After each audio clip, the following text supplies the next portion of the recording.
बिस्मिल्लाहिर्रहमानिर्रहीम। नबी सल्लल्लाहु अलैहि वसल्लम ने फरमाया था कि बेहतरीन दौर मेरा दौर, फिर उससे मिला हुआ, फिर उससे मिला हुआ, फिर उससे मिला हुआ। तो बिलाशुबा जो नबी का दौर होता है, हर दौर के अंदर वो बेहतरीन दौर होता है। ईमान ज़ोरों पर होता है और अल्लाह की रहमत की बारिश हो रही होती है। और इस एक लिहाज से आसान भी होता है कि मुसलमानों के लिए ख़ास कर जो ईमान ले आते हैं नबी के ऊपर, वो जो नबी के साथी हैं वो ईमान वाली तरफ हैं, और फिर मुखालफिन दूसरे हैं वो काफिर और मुशरिक हैं। तो इस लिहाज से आसानी भी है और दूसरे लिहाज से सख्तियाँ भी बहुत ज़्यादा होती हैं, रिएक्शन भी बहुत ज़्यादा होता है। हर एक्शन का एक रिएक्शन होता है।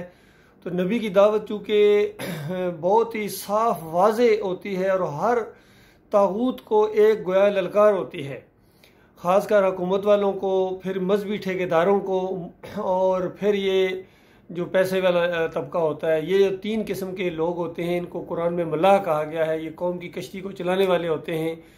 ये ठीक हो जाए तो पूरी कौम ठीक हो जाती है, ये बिगड़ जाएं, ख़राब हो जाएं और तो सारी कौम फिर इन्हीं के पीछे चलती है, अक्सरियत।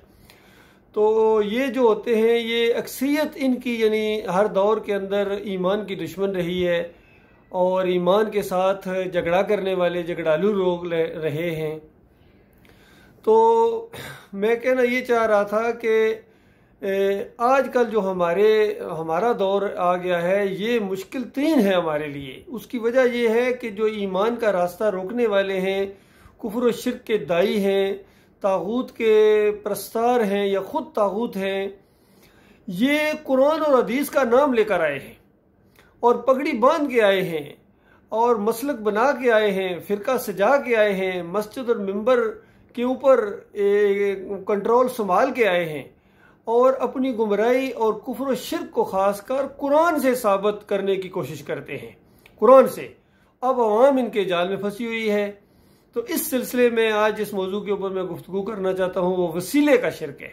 वसीले का शिर्क, अंदाज़ा लगाइए, जुल्म अपनी इंतहा पर उस वक्त होता है जब अपनी ये गुमराही ये लोग कुरान से साबित करते हैं और कुरान की आयत पढ़ते हैं कि देखो कुरान में नहीं आया है, कुरान में आ गया है कि अल्लाह ताला कहता है कि ऐ ईमानदारों, अल्लाह की तरफ, अल्लाह के पास वसीला तलाश करो और जहाद करो अपने मालों से और जानों से अल्लाह के रास्ते में, ताकि तुम कामयाब हो जाओ, उसकी तरफ वसीला तलाश करो।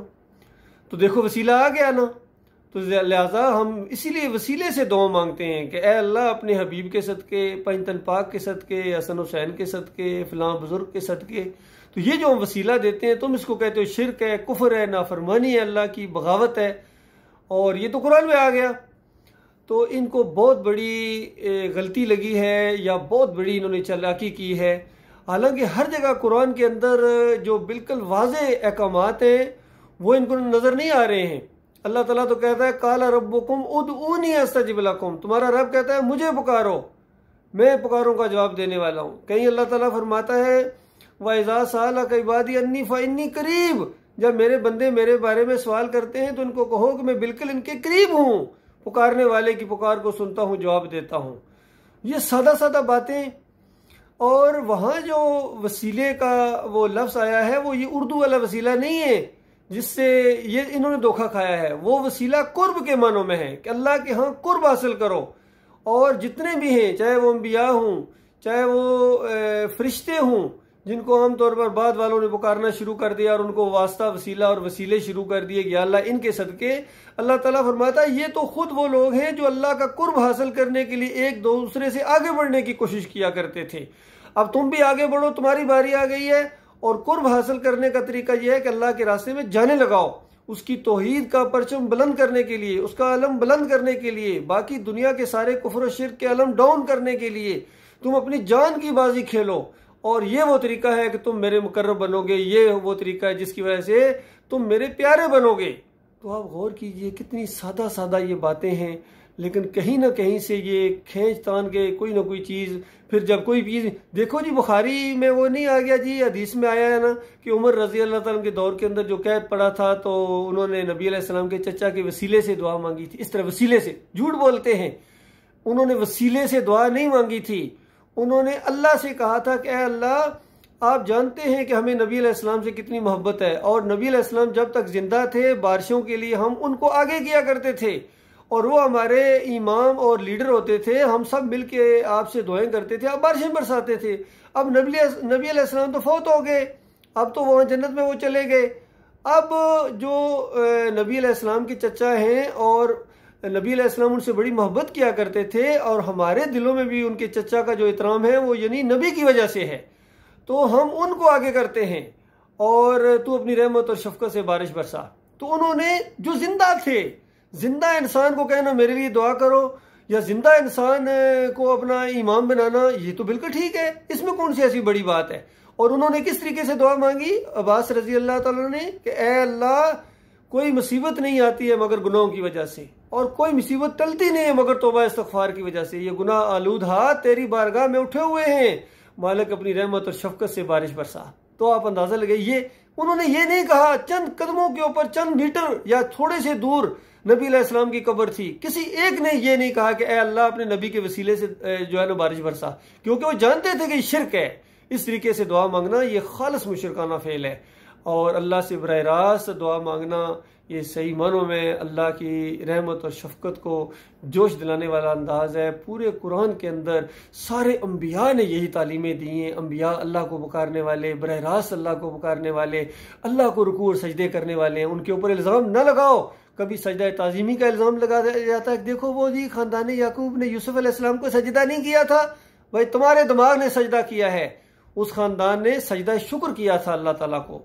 तो इसी तरह दूसरे वो इल्ज़ाम लगाते, वो जी आदम अलैहिस्सलाम की दुआ नबी अलैहिस्सलाम के वसीले से कबूल नहीं हुई थी, बताओ कहाँ लिखा हुआ है कबूल हुई थी। वो तो दुआ कुरान में मौजूद है जो आदम अलैहिस्सलाम की, रब्बना ज़लमना अनफुसना फ़इन लम तग़फ़िर लना व तरहमना लनकूनन्ना मिनल ख़ासिरीन। दोनों ने, हवा अलैहिस्सलाम ने और आदम अलैहिस्सलाम ने बराह रास्त अल्लाह ताला को पुकारा कि ए अल्लाह, हमने अपनी जानों पर जुल्म किया है, तूने अगर माफ़ न किया तो हम खसारा पाने वालों में शामिल हो जाएंगे। बराह रास्त अल्लाह ताला को पुकारा, लेकिन इनको यकीन ही नहीं आता, इन मौलवियों को और इन फिरका परस्तों को, मसलक परस्तों को। लिहाजा मेरी कौम के लोगों, निकलो इनके जाल से, वरना ये अपनी दुनिया की खातर तुम्हें जहन्नम की आग का ईंधन बना देंगे। इनका पेट लटका हुआ है दीन के साथ। ये नमाज पढ़ाते हैं पैसों के लिए, दिरमो दिनार की, अल्लाह के लिए नहीं पढ़ाते हैं। ये अजान देते हैं दिरमो दिनार और पैसों और रुपयों के लिए, ये अल्लाह के लिए अजान भी नहीं देते हैं। इसलिए वो जो किसी ने कहा कि मुल्ला की अजान और है, मुजाहिद की अजान और है, अल्लाह के बंदो मुजाहिद बनो, मुजावर न बनो। ये कब्र परस्ती, ये गैर अल्लाह को सजदे, रुकू, पुकारें, नजरों न्याजें, ये खालिस मुजावरत है और ये खालिस बेदीनी है। और इसकी वजह से आपको हमेशा हमेशा की आग में इन्हीं उलमा के साथ रहना पड़ेगा, इन्हीं मसलक परस्तों। कोई बरेलवी है, कोई देवबंदी है, कोई अहले हदीस है, मुस्लिम हो पता नहीं कहलवाते, इनको क्या मौत पड़ती है। तो याद रखना, ये आज उम्मत जो है फ़िरकों में बढ़ गई, इनके अकायद के अंदर शिरक है, अक्सरियत इसकी मुशरक बन गई है। इस वजह से ये हर तरफ फितने हैं, फसाद है। लिहाजा ये वक्त आ गया है कि ईमान खालिस को इख्तियार किया जाए। सीधा सादा दीन है इस्लाम, इसमें ना कोई फ़िरके हैं, ना मसलक है, ना पार्टियाँ हैं, और खालिस अल्लाह की बंदगी है। अल्लाह ताला गौर व फिक्र करने और इसके बेहतरीन पहलू के ऊपर अमल करने की तौफीक अता फरमाए।